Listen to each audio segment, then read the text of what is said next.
Hello and welcome to What's Next. I'm your host Matt Brading and this is the second to last episode that we'll be doing this year. Coming up, we're going to be talking about the latest news from film, music and games, but first, here is our review section.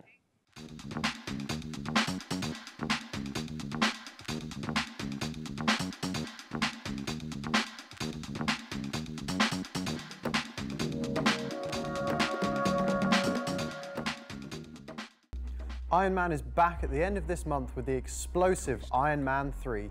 Tony Stark, played by Robert Downey Jr., steps into the superhero suit once again, this time meeting his match in the shape of the Mandarin, a mysterious foe intent on destroying his world.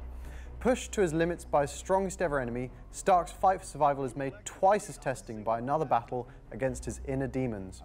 Iron Man 3 features a stellar supporting cast, including Guy Pearce as Aldrich Killian, Gwyneth Paltrow as Pepper Potts and Ben Kingsley as Mandarin.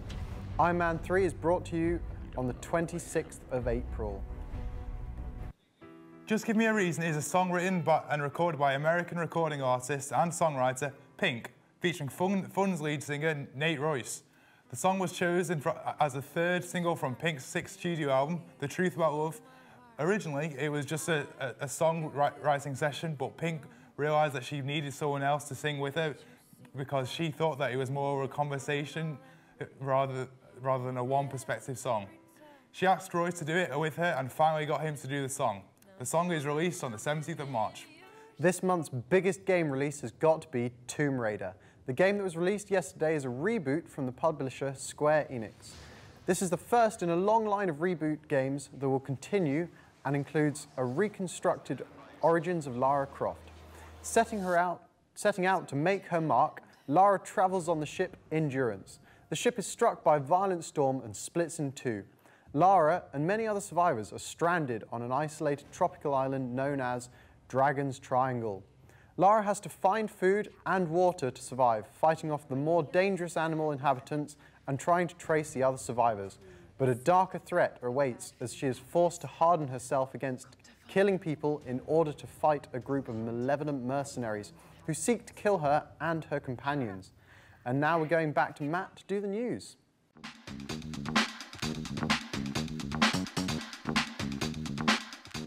Okay, so we are now going to do news. Hi guys. Hi guys. I'll get started. Yesterday it was the BAFTA Video Game Awards night, and sort of to overview the news, the best story was won by the Walking Dead six-part series game. Best British game was won by The Room, which is like a iOS puzzler that I've seen but never really found out much about. Best game was Dishonored. I don't know if either of you played Dishonored. I want to. It's one of those things that's on my list to get around to. There's another one as well. Far Cry 3 won Best Action game. Best Action, yeah. That's great. And I'm really looking forward to playing that. It's on my list. Me too. Once I've got my FYP out of the way. I was very glad that Dishonored won. It is a really brilliant game, though, and Bethesda did such a good job on it. Yeah. And then the other thing is, it was a great night for Sony's independent games arm, because Unfinished Swan, which is one of their games, won Best Debut and Best Game Innovation. And then Journey, which is another one of their indie games, won Original Music, Artistic Achievement, and a load of other awards. Like Journey won the most awards of anything that night. So it's kind of interesting to see independent games, even with Sony's backing, getting all that support. I do hear a lot of good things about Journey. So it's nice to hear about all these reports about winning awards. Yeah. All right. Well, let's move on. Oops. That was awful. Okay, yeah, this is about the new Assassin's Creed 4. It's been announced. The assassin is a pirate. That's a terrible pirate impression. And even Blackbeard's scared of him. Could this be a next-gen game? Well, I know for a fact that it is. It's been confirmed that it's going to be on both current-gen consoles, so Xbox 360 and PS3, as well as the next-gen consoles, so PS4, Wii U, and whatever the next Xbox console is. Yeah. Xbox 720 Xbox next. Probably 720. Yeah. All right. If we quickly do this last topic, Matt. Okay. That was nearly my best ever. So just keep it nice and short. Harrison Ford is confirmed to be Han Solo in Star Wars Episode 7. Who else do you believe would return? We also heard that Leia's coming back. Carrie Fisher has I think that was today actually, Yeah, announced that she's going to be returning as Princess Leia. So, yeah, it'll be interesting to see the old cast back. They are looking a bit older now. Yeah. I don't know how that's going to work. I don't know how it's going to work. Yeah. Anyway, that's all we've got time for in the news sections, but thanks for joining me, guys. We're now going to have a tech review looking at the world of tablet apps.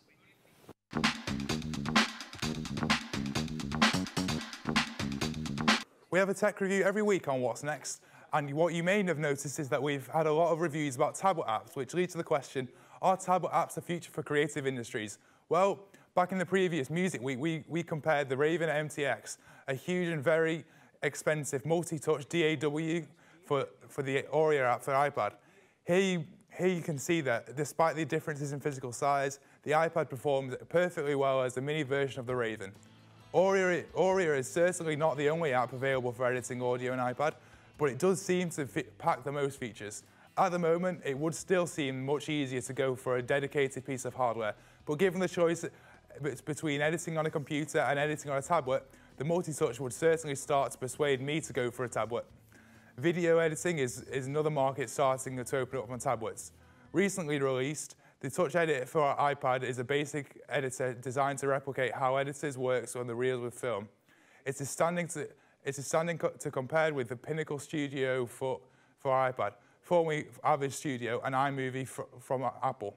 These editors have similar tool sets and can export full HD video.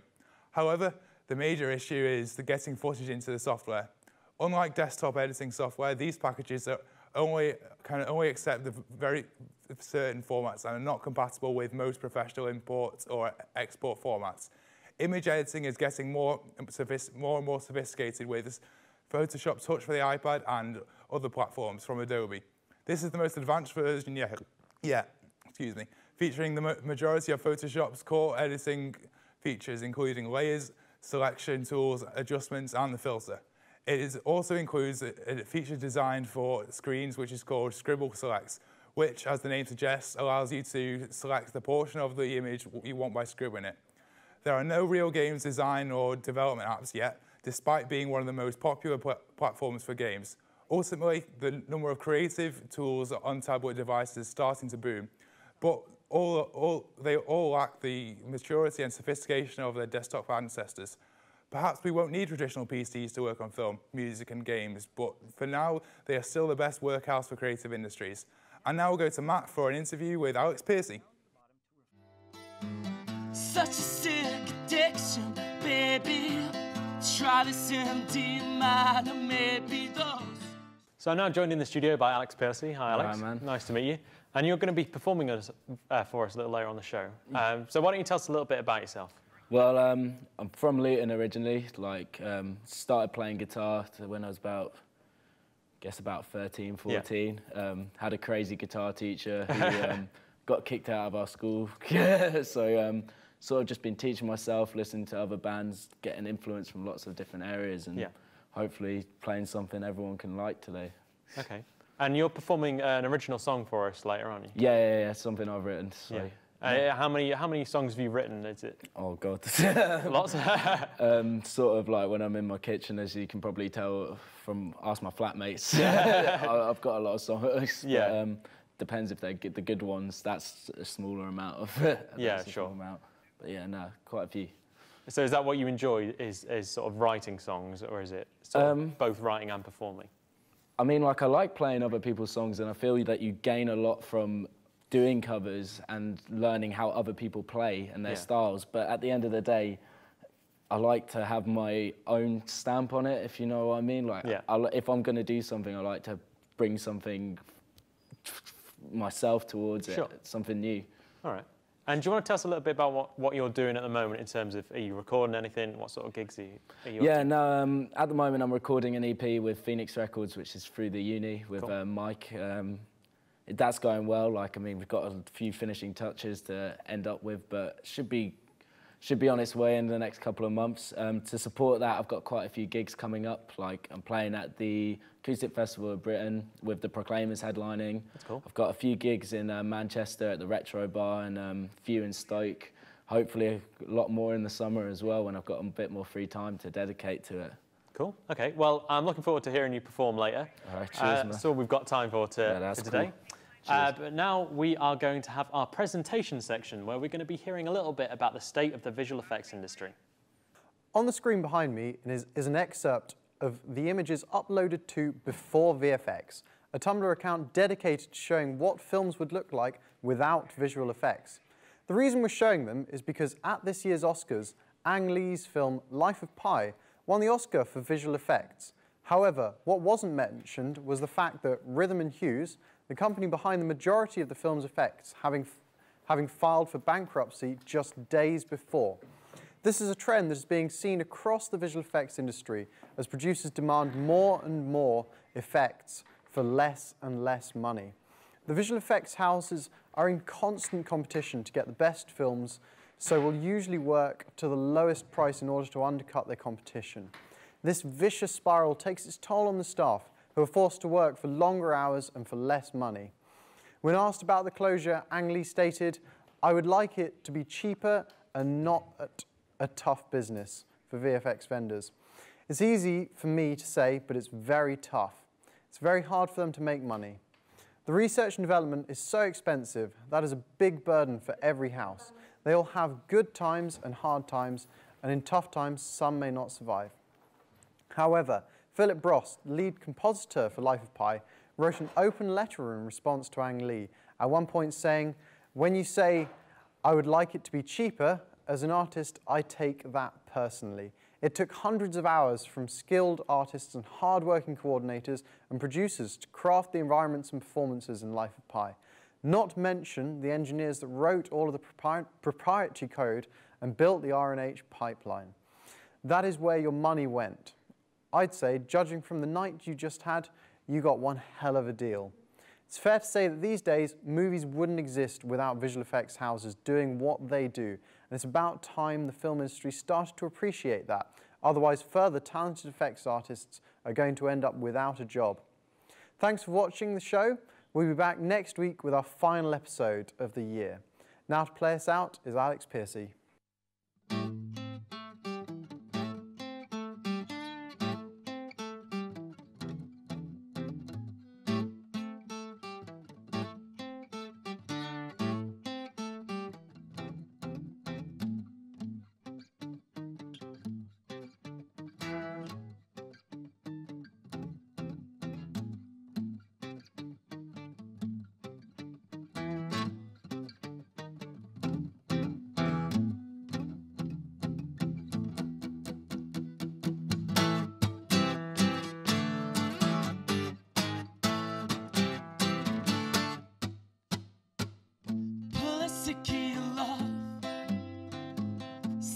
Down with a horrible case of the blues.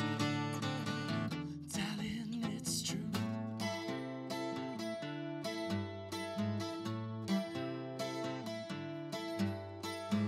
Such a sick addiction, baby.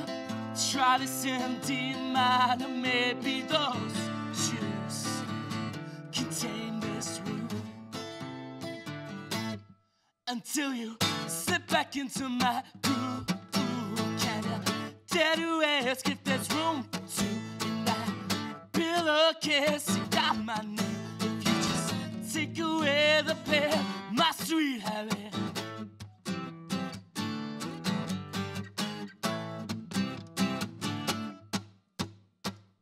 Find my body's a cage. As your arms wrap around my chest like chairs, my sweet restraints.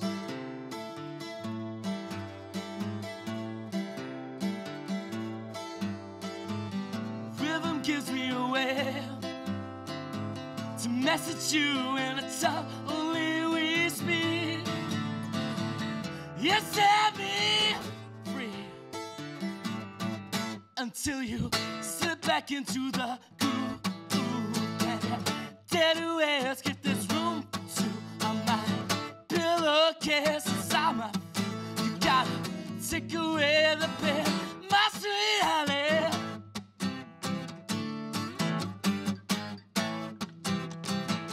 My sweet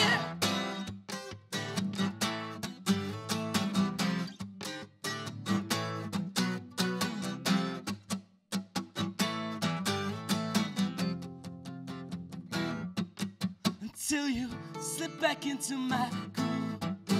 Can you dare to ask if there's room to on my pillowcase? You got my name if you just take away the pain, my sweet Holly.